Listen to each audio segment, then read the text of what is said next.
My name is Catherine and I'm the Stour Valley Visitor Development Officer. Today I'm going to take you on a walk exploring the village of Lavenham and the beautiful countryside that surrounds this picturesque historic village. I'll give you some information about the highlights you'll discover when walking in this area, as well as where you can find more details about walking routes.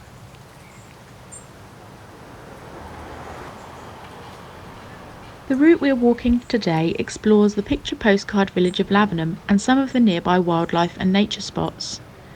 The walking distance is approximately 2.2 miles or 3.5 kilometres and will take about 1 hour. You'll start and finish in Market Place, in the centre of the village of Lavenham. The Lavenham Walk is about a 5-minute walk away from the centre of the village. To get there from Market Place, head down Market Lane to the High Street.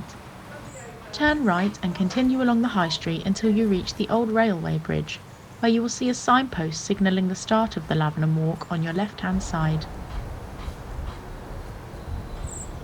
The Lavenham Walk follows the path of what was the Great Eastern Railway that originally ran from Bury St Edmunds to Marks Tey. It is a much prized 2.5 kilometre corridor that runs from the Bury Road and Lavenham High Street to southwest of the bridge across Bridge Street Road, where it joins the public right-of-way that leads to Long Melford.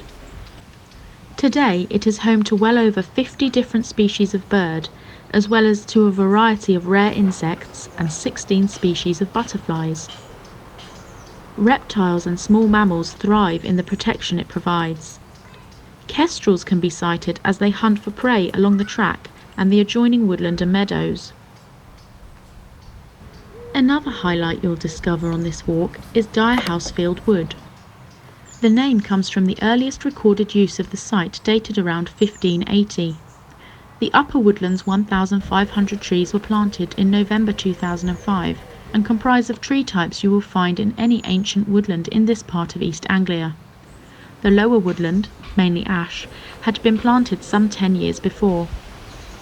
You will find benches at various locations where you can rest and appreciate the beautiful woodland scenery as well as its sounds and scents.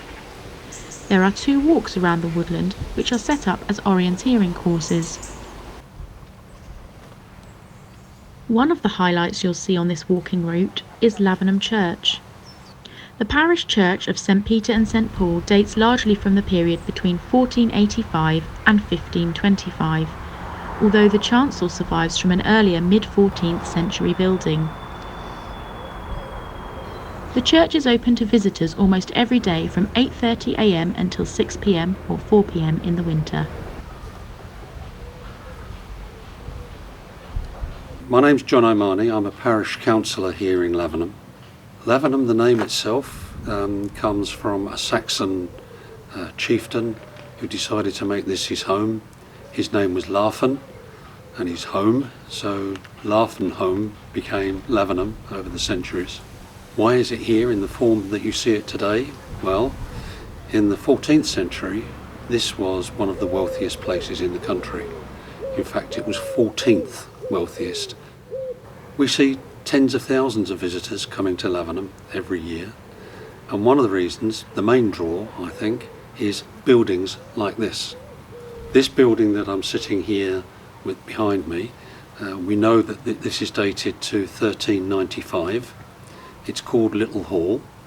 It has of course been added to and modified over the centuries, but this section behind me here is over 600 years old.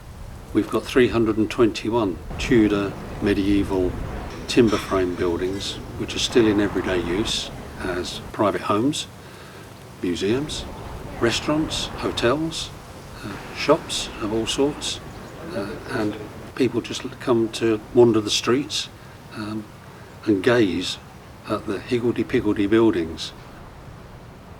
There's a plethora of tea shops. There's the big National Trust property just across the way from where we're sitting now.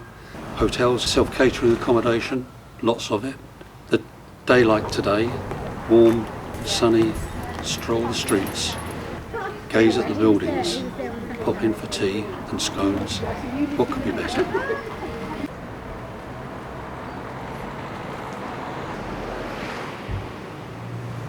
I came here with my wife 9 years ago as part of a retirement move, moving away from London, and we've never regretted it. Every day is like being on holiday, I kid you not. I'm going to mention a couple of websites.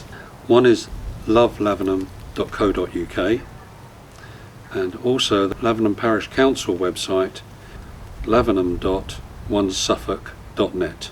Lots of information is displayed on those.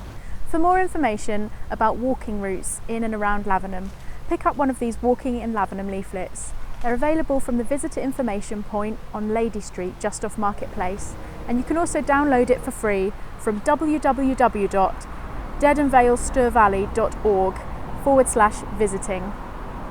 The leaflet contains 2 circular routes that take in the history and the landscape around the village.